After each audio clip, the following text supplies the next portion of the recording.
Epicentrico è cominciato già il 30 di luglio, prosegue fino a dicembre con tantissimi appuntamenti.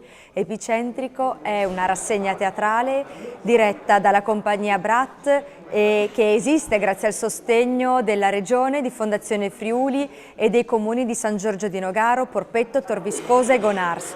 In tutti questi comuni noi faremo spettacoli di teatro di strada, quindi il prossimo, che è sabato 2 di settembre, abbiamo uno spettacolo a Porpetto, poi il sabato successivo, sempre a Porpetto, a Pampaluna, nella nostra sede Brat, abbiamo una performance di un'artista ucraina e poi a seguire tutto settembre spettacoli in strada e poi spettacoli per famiglie in teatro e di teatro serale. Seguiteci sulle nostre pagine Facebook e Instagram Compagnia Brat e sul nostro sito Compagnia Brat Epicentrico.